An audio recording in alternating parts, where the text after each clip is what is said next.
Hey guys, how are we doing? It's Crypto Insight UK here with another YouTube video. I'm sorry I didn't get a YouTube video out yesterday.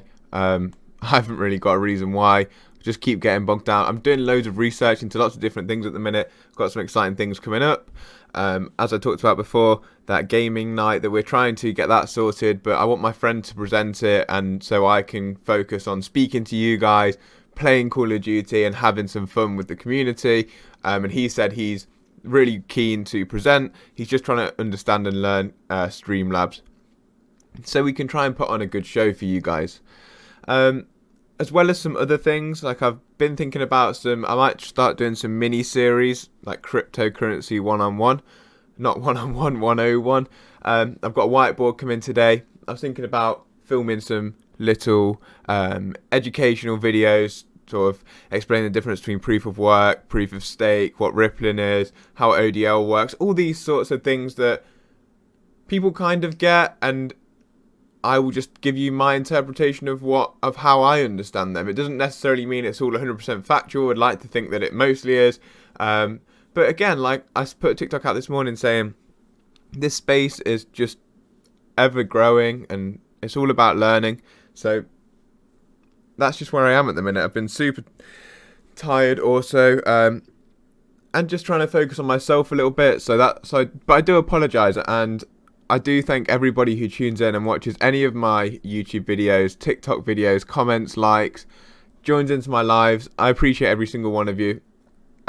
It's actually awesome to see what I've done in this last year, and that's because of you guys. And I know we're working together because you guys are taking value from the information that I've got, but I'm also taking value from having you guys as a collective and supporting me along the way. So I do appreciate it, is what I'm saying. But let's just get into a bit of TA.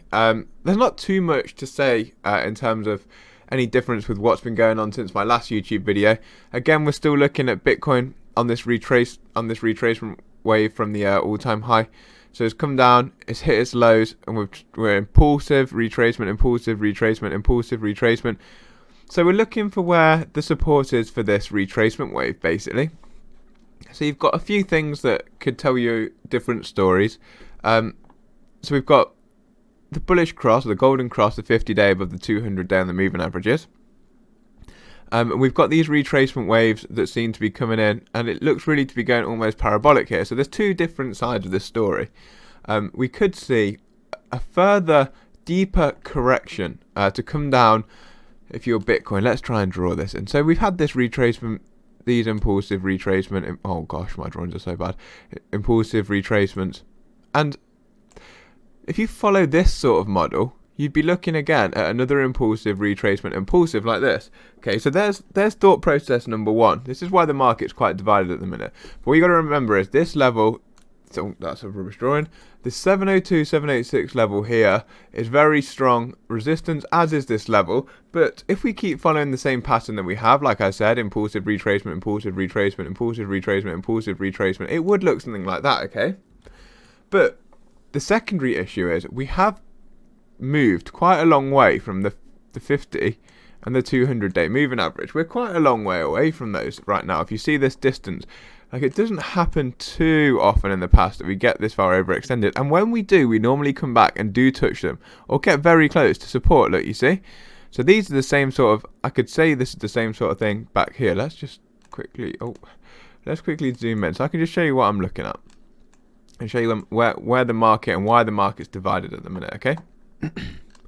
So yes, you can say from this period here in October all the way to January, we didn't really have a test of the 50-day moving average, but we did get too far away from it up here, and then we had to come back and find it again as support, and then we moved and we got far away from it again, and we came back. We didn't quite touch a support there.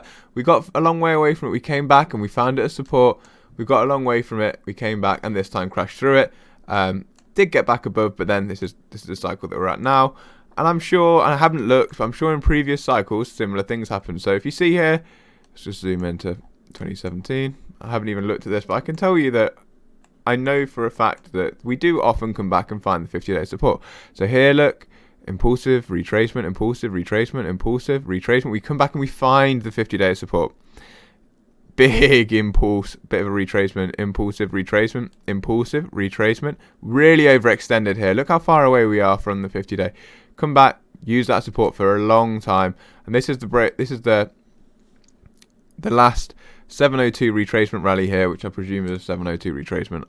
I could almost put my house on that.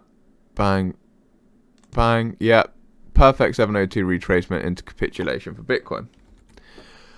So that's just what I wanted to show you. So that's one idea in the market at the minute, that we are overextended.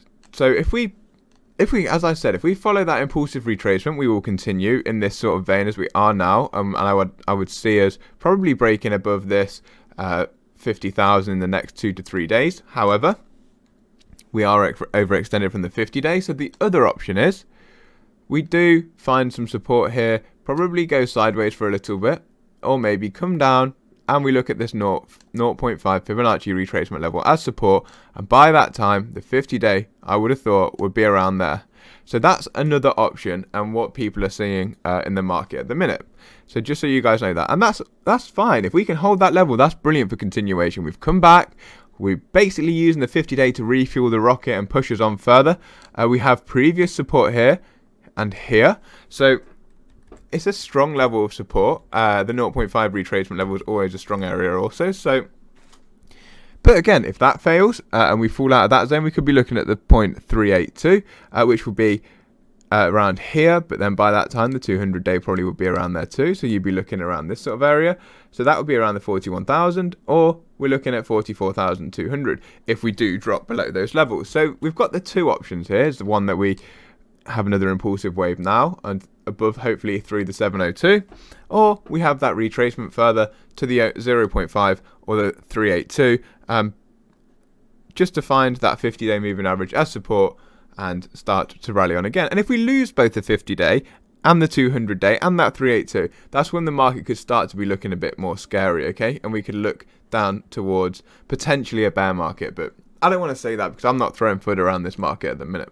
I'm personally very bullish. I'm personally with option 1 or 2, where we either keep going as impulsive retracement moves or we touch down on the 50-day. And let's get over to XRP now. I haven't really looked too much at Ethereum. It seems to just be grinding sideways, and it has been for the last, about 15 days, I think. Oh, 21 days now. Wow. Okay, so it's just been grinding sideways. So that's fine. That's fine. We're grinding sideways. We're not losing the key support levels. We're looking for continuation. If we can get some volume to break, if we break this 3,300, I think we'll really be on a pop for Ethereum. Okay, that's my thoughts on Ethereum. XRP, my baby, obviously. So let's get into it on the hourly. Again, there's two options here, and we're going to go in a bit closer so I can show you them a bit better. Excuse me. So we've got option 1, is that we are forming a double bottom here. So 1. Oh, that's okay. Why am I so bad at drawing? Honestly, I'm not blessed with a pencil and pen and paper either. Sorry. So that's 1 double bottom, and that is a W double bottom formation. If we form something like that, which is possible, we could have a breakout target, and you're looking really from the top of the W to the bottom of the W. That would be the breakout target there, which would take us up to 154 sort of area. Okay, so that's option number 1. The other option, again, what people are seeing is, if we take it to the daily, sorry, zoom out a bit. Oh gosh, I'm not very good at controlling this today. So the other option that people are seeing, and again, it's not very clear on this chart because all my lines are all over the place, but we're going to look at a correction to about the 90 sort of cent range, in and around there anyway. Okay, so excuse my, so that would be the breakdown target there, would it? No. I think we aren't going to correct that far, but it's definitely possible to correct into the what am I doing there? It's definitely possible to correct into the high 80s. I wouldn't expect a low 80 correction, but we could be looking down towards this 50-day moving average again, which again is at the 90 cent range. 94 cent is where I'd be looking. If we do come down further, we could have a little relief rally like that, and then boom, down we come, down here. By that time, that will probably be there, the 50-day, and that's where you'd be looking at XRP settling around there, 90, 95, 94 cent. So that's the option there for XRP. Obviously, we had the first option where this is a double bottom formation on this support level here, and we do push on out of this zone. And then the second is we break down from this, we hit the 50-day, refuel, move out of this area, or further, if we do hit the 200-day, that could double up with the bottom Fibonacci level. I've forgotten what that is now off the top of my head. I'm just having a bit of a numb mind today, and that would be around 87 cents. So they're the two areas I'd be looking to put bids in. If we do fall much below, if we fall below this 105, I'd be looking at either 94 cent and 87 cent. So there's a bit of an insight into what I think is happening with XRP. I'll show you my Hedera hash graph trade that is still going on. I'm currently in negative equity slightly. So where did I put this trade in? I put it in about this dotted line. So we had an initial pump. I was in good positive here, and then we had a big drop yesterday. My stop loss is this line down here, and that's for two reasons. One, because if it swings lower than this low here, then I think it will probably be a reversal trend. And two is I wanted to use this bottom line of the ascending wedge as a support level, also give it a little bit of room. So with Hedera, we could also come down and touch this 50-day moving average. My stop loss is above that, so that's another place we could find some support to move on and upwards. It is in quite a good uptrend, I'm not going to lie to you. Like if we just take there and just go through the middle of the average of where it's going, it's like, look at that. You can see that it's quite easily on an uptrend there. But yeah, I just wanted to keep you updated with that. Very positive news today for Cardano is it's up 7.34%, which is exactly what you want to see from a market market leader. What we do need to see is a green engulfing candle. So we need this green candle to be basically the whole length of yesterday's red candle, and that would be very positive for the market. Obviously, 7% up is definitely nothing to turn your nose up at. Does look like it found some support on the 200-day moving average. I think that's probably the 2.618 Fibonacci retracement level, if I'm right. It is not. It is the 2.47. Okay, I did not think that would be the case, but it is what it is. Again, we found some support here on the 200 and the 2.47. With an area of previous resistance. If you look at how many candles there are in this small area, shows how many people were buying and selling. It's a nice W double bottom formation. Have a look at that. Boom, boom, boom, boom. Out we go. So the positives are we've had a nice big push with some good volume come through. We've taken back the 50-day on the hourly. But what we're still looking for is to break this all-time high and this previous swing high here that's acted as resistance. If we can break above them, if we can do that today, that's super positive. If we get a candle close above this first line here, super positive for the whole market, not just for Cardano, because it indicates that that's the way the market is going to be moving, as it seems to be an early mover in the market on this cycle Cardano. So have a quick look at the total market cap. So it looks like we did lose this support, but again, it's making a nice this actually looks a little bit different. It looks like it could be making a little cup for a cup and saucer pattern here. So we've got a nice little cup like that. If we get a correction from here down to this zone, we could be looking at a breakout target of bam, up to there, which would make kind of sense because this is the resistance level, up to 2.07 trillion. That's what I'd be looking at as a breakout target there. And let's have a look at what's going on in the total altcoin market. Again, we have lost this previous support, but oh my gosh, my navigation skills are not there today. But we've retaken both the moving averages today, so that's looking kind of positive. Let's have a look on the daily. So yeah, we've retaken, if we can get a candle close above this line here, it's a very positive day. So that's above 1.12 trillion. And the same with this market cap for the total market cap. If we get a candle close above this resistance line here, then we are looking good for the weekend. There is speculation that Bitcoin will dump in September, and that's based on previous market cycles. Whether or not this comes into fruition, nobody knows at this point. But there are two thoughts on it.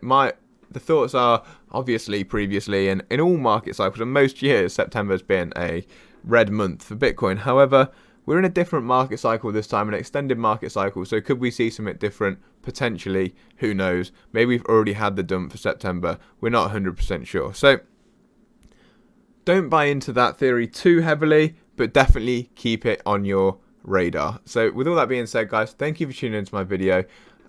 Let me know in the comments if you want to see me doing anything specific or want me to teach you about anything specific in my little mini course that it's going to be free, mini course that I'm going to do with cryptocurrency for beginners, or whatever you want to learn about. Just let me know in the comments. That'd be awesome, and I will speak to you all on the next one. Thank you for tuning in. Peace up. A-Town down.